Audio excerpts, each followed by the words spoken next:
aí? Vocês já estão aí? Apareçam. A gente está transmitindo simultaneamente aqui pelo Facebook e aqui para o Instagram. Então, tem coisas, e não só há coisas, mas todas as coisas cooperam conjuntamente para o bem daqueles que amam a Deus, daqueles que são chamados segundo o seu propósito. Eu normalmente tenho feito essas lives pelo YouTube, por uma série de razões que tornam aquela plataforma mais adequada para os propósitos e até para a objetividade do espalhamento e da divulgação. E há um monte de outras coisas que não estão aqui em questão. Mas o que aconteceu é que a gente recebeu um outro strike de 3 anos e meio atrás, de alguém no México que alega ser dono de uma produtora de imagens e de recursos dessa natureza. Só que nós nos informamos hoje e parece que lá no México está havendo uma onda de ataque digital da mesma natureza. Eles pedem que você pague para depois tirarem o strike. O fato é que o strike é verdadeiro. O reconhecidamente aceito pelo YouTube, por mais que a origem possa ser questionável, porque o YouTube fecha o teu canal. Por exemplo, nós amanhecemos hoje com esse comunicado e o canal fechado. Não dá para postar nada, não dá para fazer live, não dá para fazer nada. Mas, por outro lado, nós estamos procurando, já descobrimos quem é a pessoa, iniciamos um diálogo para ver se a gente resolve. Temos mais 10 dias úteis pela frente para acabarmos com a questão. No mínimo uma semana útil pela frente. E o Senhor haverá de nos ajudar, porque nós temos lá 532 mil seres humanos que têm sido muito abençoados em muitos lugares e espalham a palavra.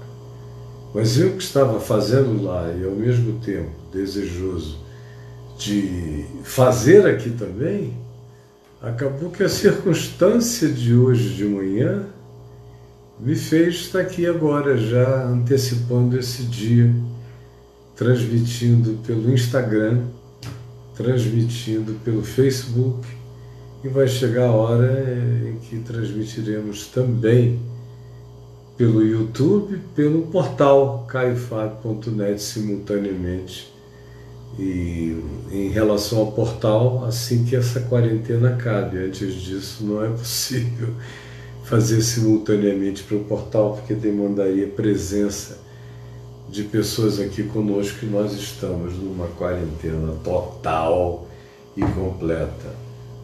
E fechados aqui em casa, longe dos filhos, dos muitos filhos e dos netinhos amados, e da netinha que vive aqui com a gente, com o coração exprimido acerca dos que estão longe daqui, no Rio, em Niterói.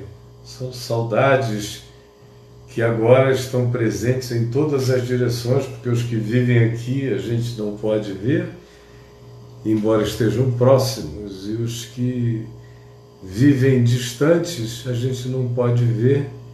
Não é pela distância, é pela proibição e pela imposição dos fatos e da realidade. Então, gostaria muito que você fizesse o esforço de dar uma divulgada o máximo possível para que um grande número de pessoas chegue até aqui, seja informado e se aproxime da gente agora. Vá fazendo isso ser esperado, conhecido e divulgado, tá bom? Com a graça de Deus, nós estamos começando hoje aqui uma coisa que nós não haveremos de parar, que é usar vocês duas plataformas queridas, mais o YouTube, mais o portal, sobretudo meu querido Instagram, que está aqui. Vão divulgando aí dentro e fora daí, convidando pessoas e chegando junto, tá bom? Olha só, para quem quiser, para quem não fez isso ainda e quiser fazer, e quiser dar uma chegada lá no meu canal no YouTube, que ele está aberto para qualquer um, eu que não posso usá-lo, postar, fazer lives, mas você pode visitá-lo. E lá você encontra tudo que eu venho falando, que tem conexão entre si, desde o dia 15 de março, desde o dia em que a quarentena começou para mim, que foi também o dia do meu aniversário. Eu falei à noite, de lá para cá eu falei todos os dias, incluindo o dia de hoje. Então eu prossigo, é uma caminhada, uma jornada. Por isso eu me sentiria muito feliz se você conseguisse chegar lá e se atualizar do processo, caso você não tenha feito ainda. Tá bom? Seria muito feliz para mim que você fizesse assim. Mas olha só, a gente vem andando, e eu já falei sobre isso, cada vez mais num mar de muita insegurança, dessa liquidez, dessa falta de solidez, a maioria caminhando nesse estado de indefinição. Eu estou aqui, numa bolha, por assim dizer, uma bolha. Se eu abrir a porta para a direita, eu dou de cara num jardim muito agradável, fechado. Se fosse num lugar como Copacabana, esse jardim que eu tenho aqui em casa ia virar um horto para visitação, de tão agradável e alienígena que ele é em relação à maioria dos demais ambientes urbanos. Mas tem aonde você andar, ouvir pássaros, sentar, respirar, sem ninguém entrando, saindo. É uma quarentena ampla, é uma quarentena Éden. Coisas podem acontecer no Éden também, a gente sabe. No entanto, é uma vantagem tão grande que eu fico com o meu coração constrangido, quebrado, de ter uma quarentena tão espaçosa, tão rica em natureza, tão aparentemente distante, só aparentemente distante de tudo que está acontecendo no planeta. A gente sabe que não existe tal imunidade, nem tal muralha, nem tal barreira, nem tal quarentena que de um modo ou de outro não possa ser penetrada. Então, de certa forma, é uma vantagem extraordinária. Eu prefiro estar aqui em casa do que estar em qualquer lugar em Nova York ou em qualquer outro lugar do mundo. Eu prefiro estar aqui onde eu estou. Eu prefiro estar aqui onde eu estou. Mas é uma misericórdia inexplicável. porque a grande maioria está de fato acumulada umas sobre as outras numa impossibilidade de distanciamento físico. Porque de afastamento social, às vezes as pessoas conseguem manter até quando estão fisicamente próximas. Mas é de afastamento físico, não conseguem manter qualquer afastamento físico. Ainda agora eu estava vendo uma casa, 20 pessoas na mesma casa, dá para imaginar? 20, num lugarzinho mínimo, onde as pessoas ficam quase como quem fica numa cadeia, de tão espremidas que estão.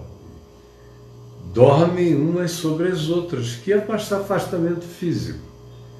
E de manhã todo mundo sai para o trampo, para o trabalho, para a lida. E depois volta, após ter se abraçado com um cano de ônibus para lá e para cá, filas espremidas, especialmente em relação ao transporte público. E aquelas empresas que não param nunca, cujos proprietários estão retardando tanto quanto consigam a parada necessária, já foi não só sugerida, em alguns lugares ela tem caráter praticamente impositivo. No entanto, alguns adiam para sempre a proteção dos seus funcionários. E eles continuam a ir e a vir. E você às vezes vê uma mulher que é de um lugar pobre, simples, mínimo, de pequeno, e que pega o vírus da sua patroa, que acabou de voltar da Europa, e que ela própria, quem sabe, assintomática, mas a sua ajudante, doente sem ter para onde ir, contagiando outros. Então, isso vai gerando e vai crescendo, e olha que isso mal começou, não é? Para mim, isso começou, de fato, no dia 16, quando meu netinho Heitor voltou para o Rio, e a Helena foi fazer quarentena em outro lugar, porque eventualmente ela ia precisar entrar e sair. Então ela se foi daqui. E a gente ficou sem a companhia dela também, porque ela não teria como ficar o tempo que fosse necessário aqui, sendo que o grande personagem do grupo de risco sou eu, pela idade, pela condição cardíaca e pelo diabetes. Então, eu não devo correr esse risco de maneira alguma. Eu preciso me preservar. E aí, imagina, nós aqui, com todos os recursos mentais, espirituais, e recursos humanos, recursos da consciência para atravessarmos tudo isso com a graça de Deus em paz, experimentamos nós mesmos, como é o testemunho dos meus filhos aqui e ali, aquela tristeza do não abraço, e está todo mundo bem, todo mundo confortável. Ou as preocupações uns com os outros, os cuidados, e nós, assim, protegidos, humanamente falando.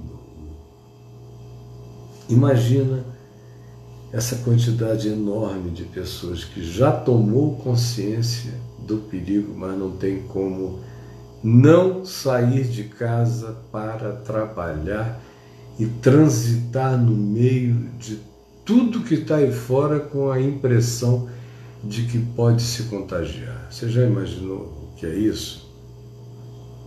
É um mar de agonia que só vai crescer. A gente botou o pé na água agora,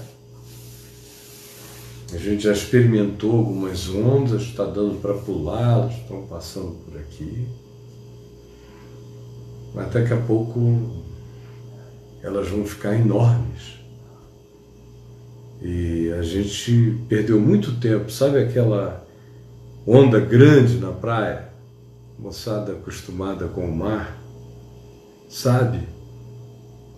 E às vezes você está aqui, as ondas, você está cortando de lado, você está indo, você dá um pulinho e passa, até que de repente vem aquela onda enorme, daquelas que ou você corre, pula de cabeça para atravessar, ou ela vai te levar, te derramar, te cobrir. A gente ainda está na marolinha, passa, pula, aqui, ali, mas isso pode chegar mais adiante, especialmente para aqueles que não têm como se proteger de modo algum, uma quantidade enorme de risco e de perigo. Pode. Deus permita que não. A minha oração é essa, que Deus permita que não. Que alguma coisa milagrosa aconteça. E que um processo de iluminação, de percepção, de revelação de conhecimento se deflagre, se acelere, um ou muitos, e que o final traga uma diminuição de danos para o mundo inteiro, para mim, para você, por todos nós, e eventualmente nos faça pensar, como a gente tem falado quase todos os dias, nos faça pensar, nos faça manter a pauta, manter a agenda, manter o olhar, manter o sentimento, que melhorou muito na maioria das pessoas, melhorou muito. Houve uma melhora até aqui de sentimentos, houve um quebrantamento, houve uma chegada de humildade, houve uma percepção de fragilidade no coração de muita gente que teve a sua arrogância já inicialmente confrontada. E muita gente que estava num surto extraordinário de nós somos os maiores, nós somos os melhores, nós somos os exclusivos de Deus, nós somos. E que está vendo que não. Que está vendo que não adianta se ajoelhar em nome de Jesus, você pode fazer como aquela igreja coreana que disseminou o vírus para a população como um dos maiores focos da Coreia do Sul. Está lá, ajoelhado em nome de Jesus e soprando, contagiando na ignorância. Tem todo tipo de quebrantamento. Eu estou começando a ver pessoas espontaneamente falarem em se reunir para ajudar outras. Então tem algo, e a gente tem que pedir que, passado esse tempo, essa tormenta, essa tempestade universal, a gente não perca o coração nem a dimensão da melhoria do nosso olhar, da nossa emoção, do nosso sentir, da nossa compreensão, do nosso desejar. E é Por causa disso, que eu quero ler para nós aqui no Evangelho de Mateus, no capítulo 14, eu vou ler do verso 22 em diante. Quantas milhares de vezes eu já meditei nessa porção do Evangelho, falei sobre ela, infindáveis. Verso 22 em diante diz assim: logo a seguir, compeliu Jesus os discípulos a embarcar e passar adiante dele para o outro lado. Foi Jesus que os compeliu. Enquanto ele despedia sozinho as multidões, quis ficar só, despedindo o povo, e depois se ausentar do povo enquanto eles, os discípulos, passavam adiante no rumo da travessia. E então, despedidas as multidões, subiu Jesus ao monte, a fim de orar sozinho, sem gente, sem ninguém, na quietude. E o interessante é que ele tem o jeito dele de despachar as multidões. Despacha os discípulos, despacha as multidões, porque ele queria orar sozinho. E em caindo a tarde, estava ele só, sem discípulos que ele despachou, sem as multidões que ele também sabia despachar. E ficou só, num monte, num lugar que desse a ele esse silêncio, a fim de orar sozinho, sem ninguém. Jesus buscava o lugar da solidão para descansar. E é também por isso que no meio das piores agitações das décadas mais enlouquecidamente agitadas da minha existência, baseado nessa percepção, nesse discernimento, que eu fiz sempre o esforço de morar longe de todos os centros. Pelo menos em todas as casas que eu morei a vida inteira havia silêncio. Como a razão pela qual a gente está aqui na ponta do Lago Norte, onde não tem nada, senão gente como eu e minha mulher, e casas. Por quê? Porque eu preciso de solitude. Eu passei a minha vida inteira com milhares de pessoas, milhões de pessoas, literalmente, sem exagero, a vida inteira. Desde cedo eu sempre busquei ter meu lugar de solitude.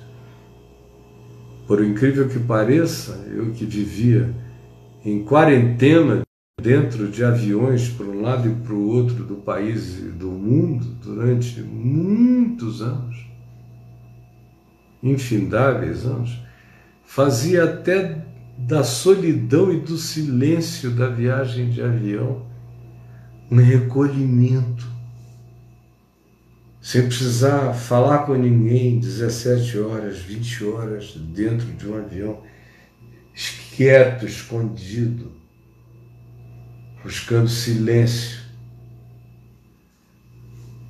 Agora, tem gente para quem isso é impensável. E viver como a gente vive de alguns anos para cá, conquanto cercados de muitos filhos e netos, no entanto, vivendo só nós dois a nossa vida, com uma quietude enorme, é impossível não dizer a você que eu me acostumei a esse silêncio. Comigo hoje o processo se inverteu. Eu saio do silêncio para ir aonde estão as muitas vozes, ao encontro das muitas pessoas. E depois voltamos para o nosso silêncio, para a nossa quietude. Jesus não precisava que isso lhe fosse imposto.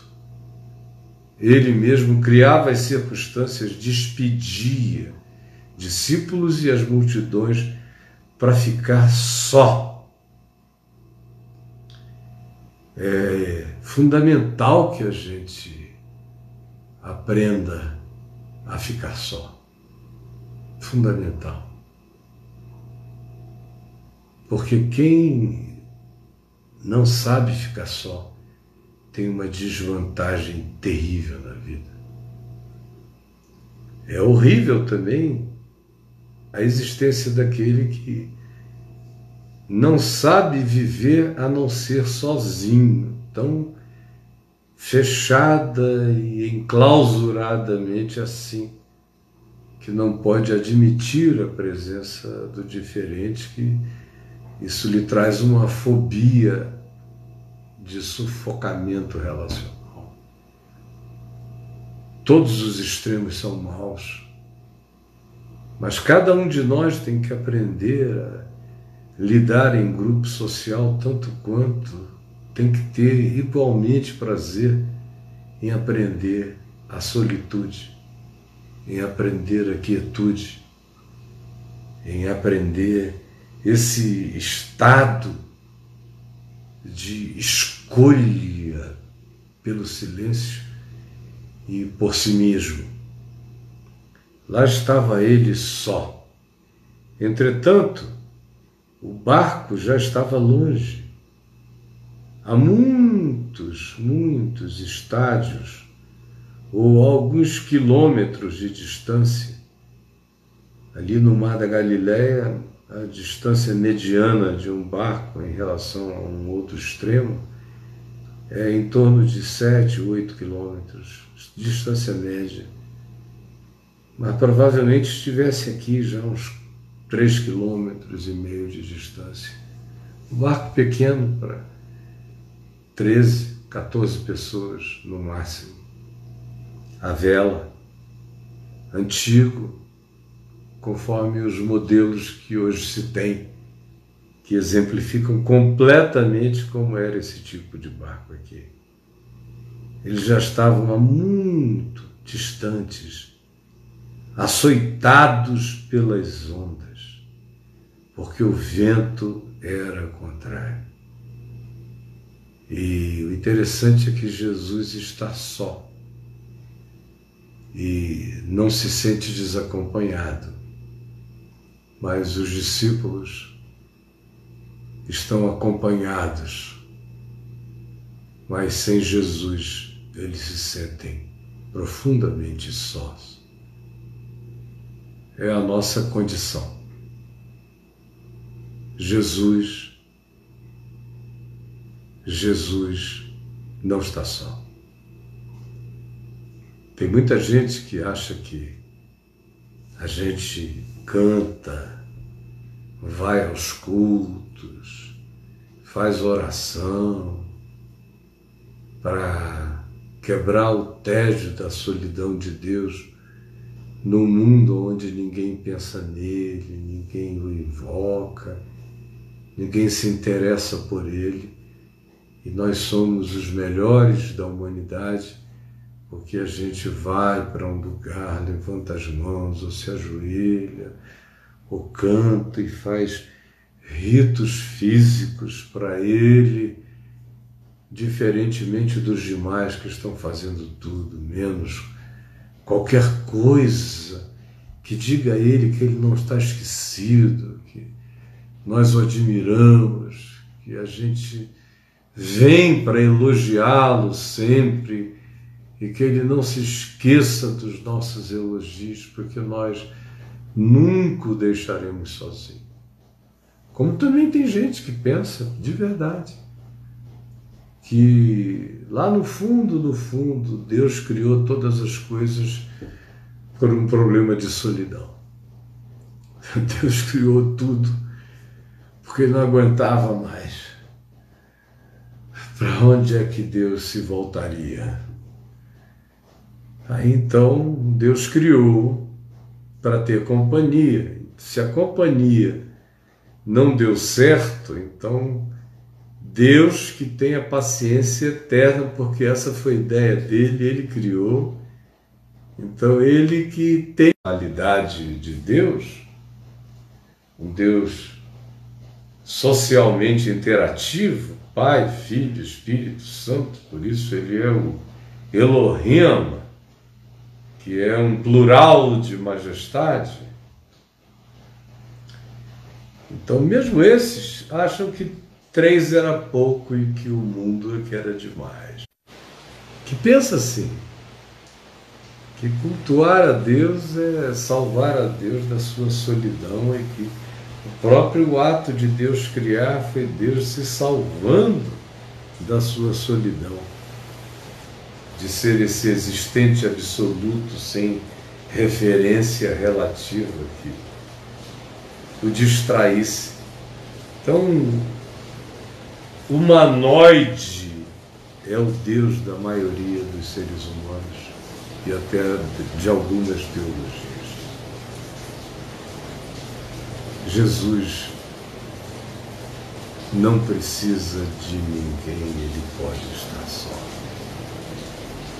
Ele compele discípulos, ele compele multidões, ele não precisa de discípulos nem de multidões. Você imagina só, do Big Bang para cá, que aconteceu há 14 bilhões e 500 milhões de anos, pelas expectativas da física contemporânea, e que foi o suposto início desse universo espaço-temporal no qual a gente habita. Não foi necessariamente a criação de todos os universos, porque até a Escritura nos dá conta de que, enquanto este universo era criado, havia outros universos que observavam essa criação de Deus em estado de estupefação pelo tipo de criação, de fenômeno que ele estava colocando aqui. É o que a Escritura diz.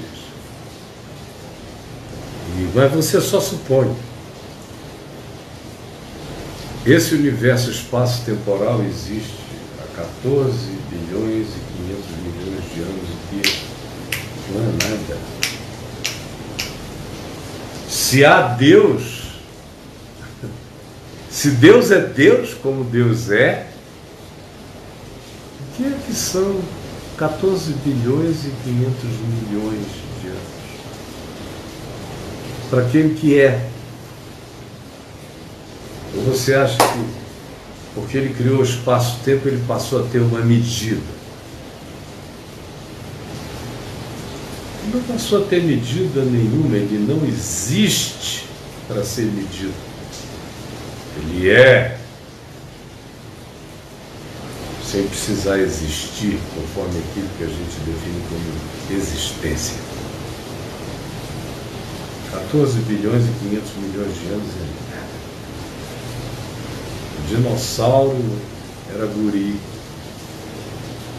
Nada. Nosso estado aqui, só tendo a Terra como referência, e existe há 4 bilhões e 500 milhões de anos, não há 14, há 4. Então foi o ontem do Big Bang, essa dimensão espaço-temporal na qual a Terra surgiu. E nós, em relação a isso, aparecemos há 1 minuto atrás. Aparecemos há 1 minuto atrás em relação a tudo isso. Você acha que Deus tem problema em estar só? A criação é um orgasmo eterno de amor. É um doar de vida. É um parir de prazer, feliz pela alegria de ter trazido à existência zilhões de criaturas e de criações que nascem como graça, como dádiva, consolo, alegria, como um regozijo de Deus em todas as coisas que começam a acontecer, em todas as direções. E você acha que Jesus tem planificações? Não. Ele despacha discípulos e multidões para ficar sozinho. E aí, os discípulos é que não sabem ficar nem uns com os outros, porque eles, mesmo na companhia uns dos outros, estão sempre se sentindo perdidamente solitários. Não é aquele só da solitude criativa, meditativa, projetadora, irradiadora, abençoadora, não é esse só que cria, que abençoa, que à distância pacifica o mundo, a terra, com orações, o alinhamento do seu ser, tocando nas fímbrias das dimensões existenciais como quem toca uma harpa, em fé, esperança e amor na existência. Não é dessa solitude que eu estou falando. Eu estou falando é da solidão angustiosa dos humanos. É o barco, é a noite, é a escuridão, a gente não sabe, a gente não vê, ninguém sabe nada. Quando nós estamos inspirados, a gente diz isso, ninguém sabe nada. Parece que foi uma grande coisa que a gente disse, ninguém sabe nada. Amém. É infinitamente melhor do que pensar que sabe alguma coisa. Mas o bom mesmo é confiar, sem saber. É ter paz, sem nenhuma cenografia correspondente, se for o caso. O bom mesmo é carregar dentro de você a certeza de que você não está sozinho nunca. Mesmo que esteja acompanhado ou desacompanhado, há uma presença com você sempre. Aquele que compeliu você a seguir a viagem, conforme aqui esse texto que eu tomo hoje como metáfora espiritual, embora ele seja um texto factual, histórico e real, esse que compeliu você, que é um discípulo, é aquele mesmo que chega sempre. Que na presença dele a gente não está só jamais. Agora lembre-se disso. Não é Jesus que precisa de você. Ele não está com nenhuma crise de abandono, com os templos vazios, com nada disso. Assim como antes da criação ele não estava só, ele não criou para ter companhia e distração de loucura universal. Não. Ele é. Agora, eu sem ele, posso estar naquela casa com 20 pessoas que eu estou desesperadamente só. Ou posso estar na companhia de pessoas que me amam, mas se eu não me amo e não confio pacificadamente nele, eu entro num estado de solidão adoecedora, como muitos têm entrado e ainda entrarão. Então olha aqui para mim. Eu sei que o que eu estou lendo para você aqui é uma metáfora do tempo presente, porque os ventos são contrários. Todos os ventos são contrários. A gente entrou numa história, numa situação sem nenhuma explosão em nenhum lugar, mas numa tempestade perfeita. Planeta, todo o planeta, experimentando o mesmo vento contrário. Todo o planeta entrou nessa tempestade perfeita. E a angústia está aí. A gente ainda canta, e temos que cantar. Posso crer no amanhã. Temos que cantar, mesmo.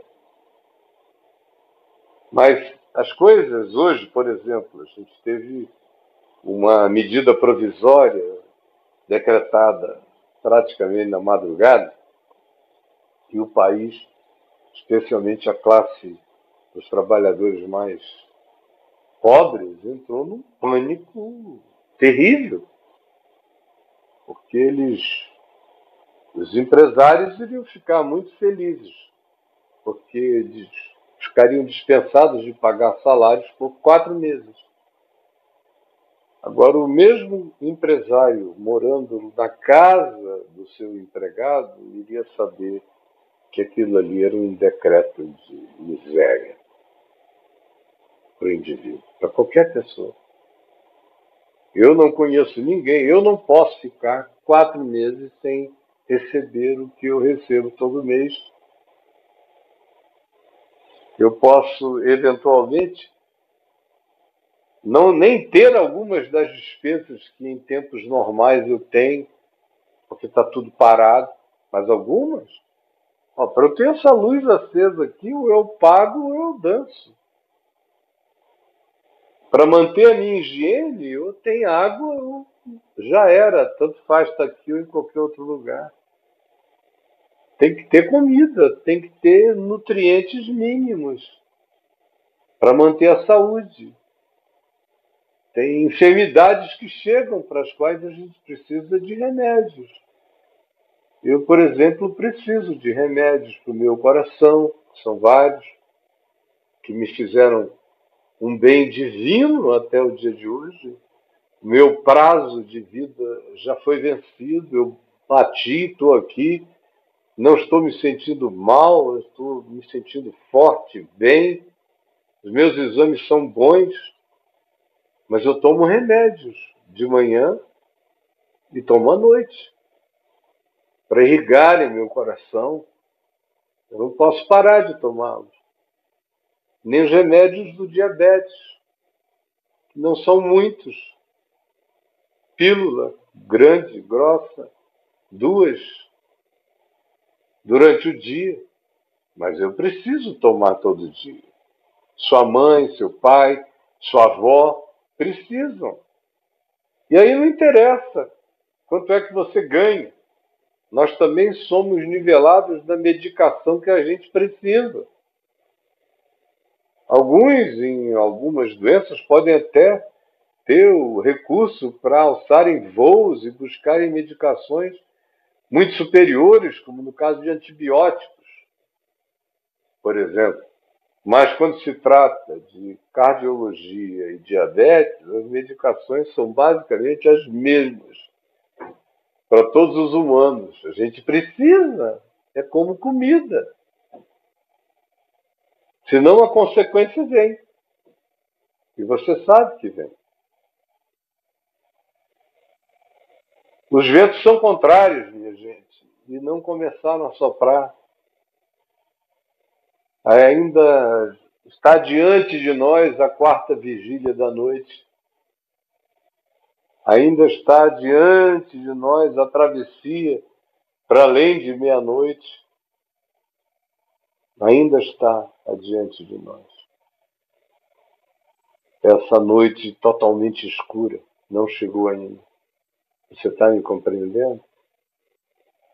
Eu estou lhe falando aqui como um pai fala aos filhos, um avô aos netos, um pastor fala às suas ovelhas, com todo o amor, com todo o respeito, com toda a reverência, com todo o bom ânimo, com toda a lucidez, com toda a consciência, com todo o estímulo à fé. Os ventos são contrários. Não adianta fingir que não são. Tem 28% da população que acha que não está acontecendo nada. 28% é um número bem equivalente a um outro dado de natureza política, é o mesmo índice. São os mesmos engajados que acham que não está acontecendo nada, que é tudo invenção. Tudo invenção aqui no mundo inteiro. Coordenação da Rede Globo de televisão. O nome é Globo, então ela tem uma coordenação global. Está controlando, inclusive, China, Estados Unidos, Alemanha, Itália, Europa toda, Israel. É muito poder que a Globo tem. E a grande mídia também. Ai. Os ventos são contrários e nós ainda não chegamos à quarta vigília da noite. A gente ainda está na Twilight Zone. Sim, o sol está se pondo. Mas ainda tem muita penumbra, muita luz. A gente ainda vai entrar em treva densa, onde a gente não vai ver nada, muitas vezes, só vai sentir o impacto do vento das notícias e de eventuais sofrimentos, orações, tristezas, distância.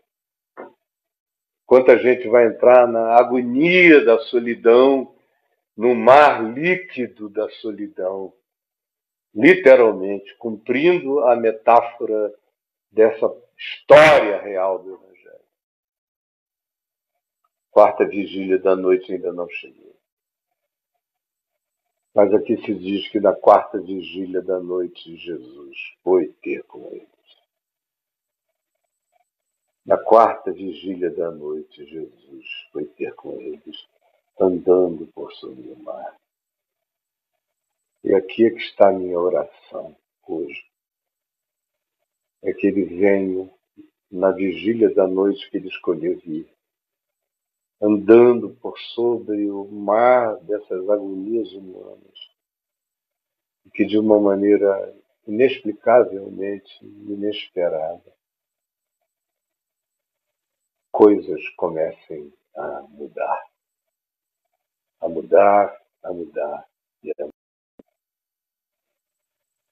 Que esses dias sejam abreviados e que ele vem andando.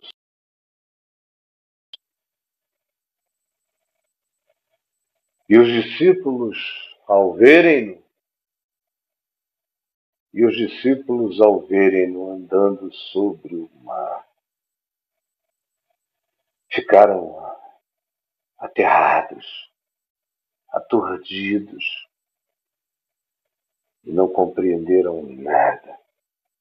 E disseram, é um fantasma. E tomados de medo, gritaram de pânico, de pavor. Porque quando a epidemia do medo, do pânico, da depressão, da solidão, da angústia tomam conta do coração de todos nós, até o socorro divino parece ser uma assombração. Ainda haverá muito grito antes de começar a chegar à luz do discernimento de que isso tudo vai passar. Ele vai chegar e tudo isso vai passar. Vai chegar para mim, para você. Eu não estou falando necessariamente de uma parada no fenômeno epidemiológico, Eu oro por isso também, para que haja inexplicavelmente uma quebra nesse processo, ou para que assustadoramente uma vacina seja descoberta. Mas, sobretudo, o que eu estou dizendo é que eu quero que ele chegue para você, mesmo que seja na noite escura.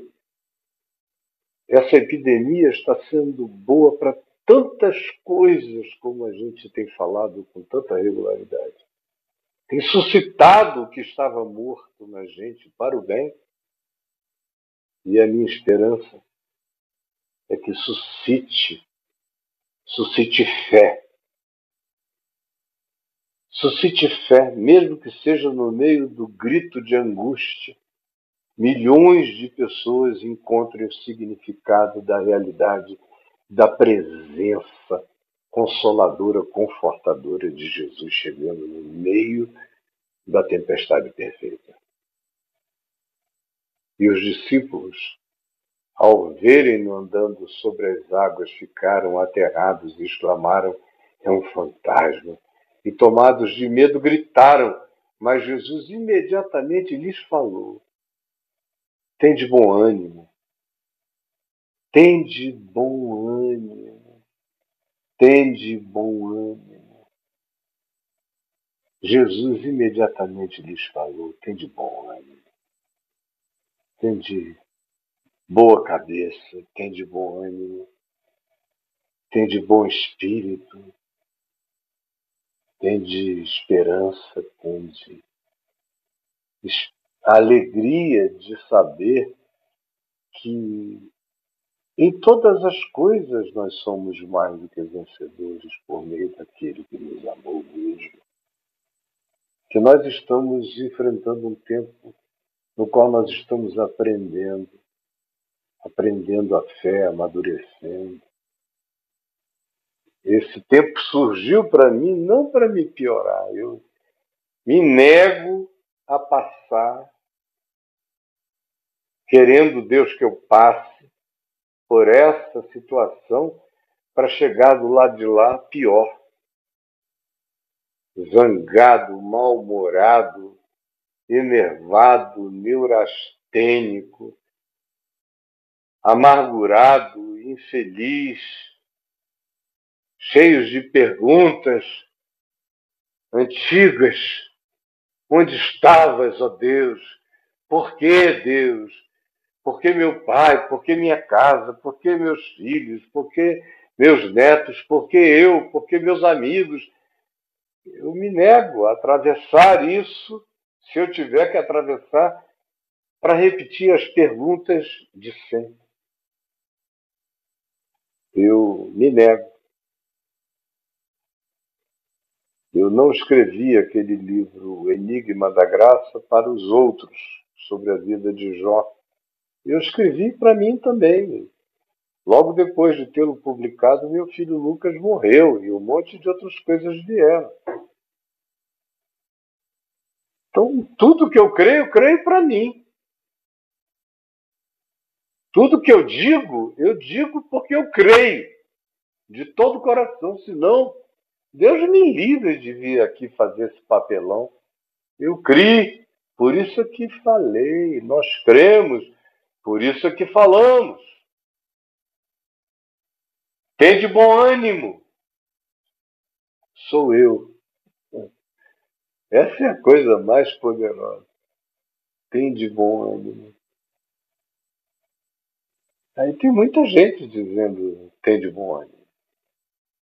Na internet ainda tem muita gente tentando insuflar ânimo em você.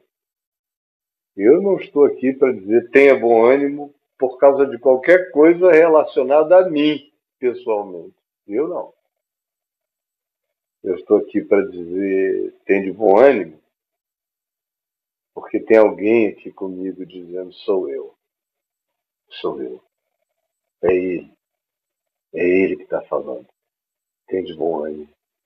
É ele que está falando. Tem de bom ânimo. É ele que está falando. Tem de bom ânimo. Sou eu.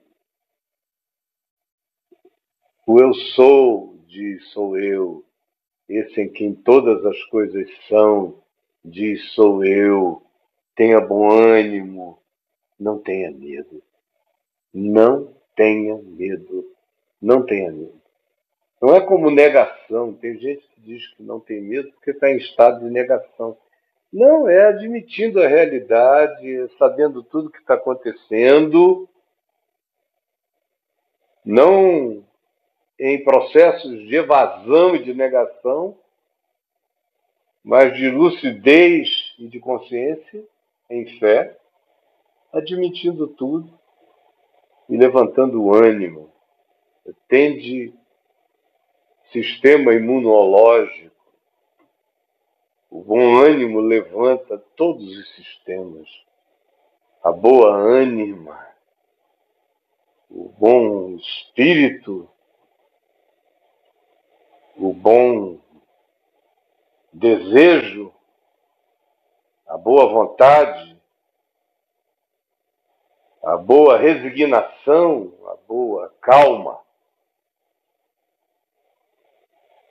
Sim, a boa paciência, imprescindível num tempo como esse.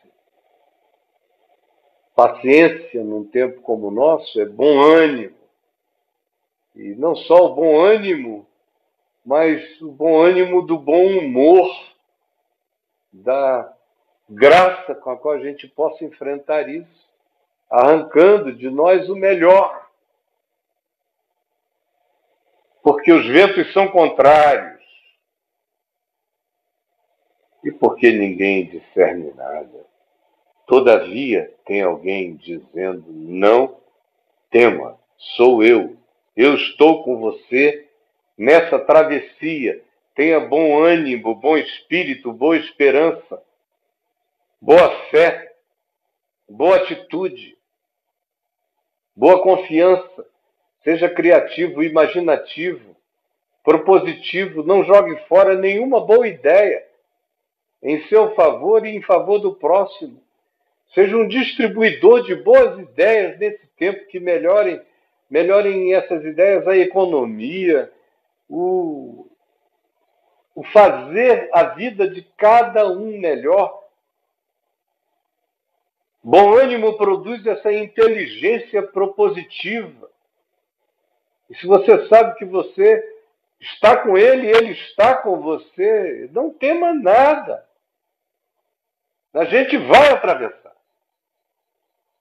Então, respondendo-lhe Pedro, disse: se és tu, Senhor, se és tu, Jesus, manda-me ter contigo andando sobre as águas. Então Jesus disse a Pedro: vem. E Pedro, descendo do barco, andou por sobre as águas e foi ter com Jesus, que estava chegando. Reparando, porém, Pedro na força do vento, nas notícias, nas circunstâncias, foi tomado de medo, de pânico, de angústia. E então começou a submergir. É essa reação diante do fato de que a gente pode estar até escapando o impensável e o impossível. E tem muita gente que vai atravessar bem, que vai chegar do lado de lá, que vai sobreviver, que hoje está tendo até o arrobo de dizer: se és tu, manda-me ter contigo andando por sobre o mar. Gente que hoje está podendo tudo, mas que de repente, amanhã, ali na frente, 4, 5, 10 dias adiante, um mês adiante, 2 meses adiante, olhando o que esteja acontecendo, venha sucumbir, a entrar em pânico, se desesperar e a perder tudo, a afundar na circunstância. como foi o caso de Pedro. Afundou na circunstância. O texto diz que ele reparou, ele olhou com aquele olhar da lógica aritmética imediata e falou: como é que eu estou ainda aqui? E quando ele perdeu a perspectiva projetada da fé, da esperança, do bom ânimo, sem medo, ele começou a submergir. Na mesma hora, psicologicamente, exatamente isso que acontece com qualquer um de nós, comigo, com você, com qualquer outro. E ele gritou: Senhor, Senhor, Senhor! Prontamente Jesus estendendo a mão. Isso que é maravilhoso. Prontamente Jesus estendendo a mão. Senhor, Senhor! Então, prontamente Jesus estendendo a mão, o tomou e o ergueu. E disse: homem de pequena fé, pequena e também curta. Nós somos homens de muito pouca fé. E no que suportamos, no que encaramos, todos nós temos pouca fé. Mas tem uns que têm a fé curta. É pouca, não apenas porque a densidade não tenha crescido, mas é pouca fé porque é curta. É uma fé de côvados, de palmos, de espaçamentos muito curtos, que faz essas pessoas viverem em estado de dúvida o tempo todo. Por que tu duvidaste? É a pergunta de Jesus. Por que tu duvidaste? Não duvide, não duvide, não duvide, não duvide. Não tenha medo. E não duvide. Não tenha medo. E não duvide. Em nome de Jesus. Não tenha medo. E não duvide. Não tenha medo. E não duvide. Sou eu. Porque duvidaste? E subindo ambos para o barco, cessou o vento. E os que estavam no barco adoraram, dizendo: verdadeiramente este é o Filho de Deus. Eu estou pedindo para atravessar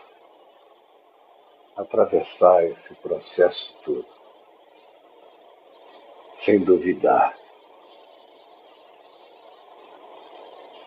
sem nenhum pedido especial. Eu, por exemplo, não tenho, porque tenho fé e confiança. Basta que Jesus me diga: continua a ter bom ânimo, sou eu. Não tenha medo. Eu não tenho essa questão de Pedro. Se és tu, manda-me ter contigo. Ou faz uma demonstração especial para mim. Eu não tenho essa questão. De fato, não tenho. Não tem nada que eu queira que Deus faça para me provar que Ele é Ele. Em nenhum âmbito da minha vida eu sou satisfeito. Eu sei quem tu és e que tu estás aqui comigo. Pela tua misericórdia, eu cresci para não te pôr em teste na minha vida. E nem para precisar de demonstrações especiais em meu favor. Vem, entra no barco, porque é tudo que nós precisamos é da tua companhia, é da tua presença. Eu não preciso de nenhuma demonstração especial. Eu não. Eu só quero que ele entre. E ele está. E eu sei que ele está. Está aqui, está aí. Infelizmente, o pessoal que estava ali no Instagram, a conexão deles caiu, já tem uns 5 minutos que caiu. Deixa eu compartilhar ali no Story. E eu estou terminando aqui, senão eu ligaria, refaria a conexão lá, amigos, mas eu estou concluindo aqui. Eu quero só pedir a você que não esqueça, sou eu, é o que ele diz. Estou aqui, sou eu. Não fui a lugar nenhum, sou eu. Jesus, por favor, que essa tua palavra que hoje chega aqui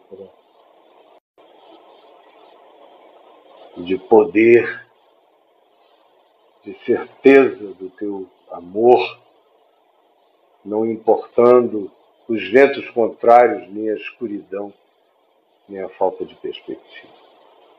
Fortalece o espírito de cada um com esse bom ânimo eterno, ouvindo a tua voz que diz: sou eu, não tem mais. Em teu nome, Jesus. Amém. E olha aqui, meu amigo, minha amiga, meu irmão, minha irmã, eu estou fazendo isso daqui usando as plataformas que eu posso, porque nós não estamos podendo transmitir direto pela via. Por causa do coronavírus, eu dispensei todos os nossos funcionários e nós não teríamos outra atitude além dessa para poupá-los e para poupar-nos. De modo que é o que a inteligência, o bom senso, o amor solidário e a compreensão mandam fazer. O resto é idiotice, ou é ganância, ou é qualquer outra coisa, especialmente esses que se recusam a pararem de fazer cultos. Tem ainda o expediente de alguns que não estão deixando o povo entrar na igreja, mas no templo, mas fazem o culto de dentro do templo, porque parece que a maioria das pessoas precisa que a gente diga: olha, eu estou aqui por você, eu estou aqui por você. Um papel sacerdotal de estar ali por aqueles que, por causa do coronavírus, não puderam. Eu estou agradecendo o oposto. Eu estou agradecendo que as pessoas estão podendo entrar sozinhas nos seus quartos para orar. Eu estou recomendando que elas entrem lá no meu canal no YouTube e ouçam o Evangelho de Carreirinho, que a palavra é precisa. Eu estou recomendando que se encham do Evangelho e que façam do seu pensar um ato de orar constante. Saia melhor disso tudo do que você estava antes, infinitamente melhor. Mas eu peço que vocês não esqueçam da VMV-TV, Papo de Graça, normalmente aí no YouTube, ou desculpa, no Facebook, tanto quanto no YouTube, tem um link onde está escrito Ajude o Papo de Graça e a VMV-TV. Você pode clicar aí, você cai dentro de um ambiente onde 4 oportunidades são dadas: contas bancárias, cartões de crédito, PagSeguro e PayPal. Você escolhe uma, entra na opção continuar, cai dentro do ambiente e faz essa operação e nos ajuda. Nos ajuda. Esse é um testemunho de compromisso de amor que eu gostaria que você tivesse para dar. Que Deus nos abençoe. Amanhã estaremos de volta. Convide os amigos.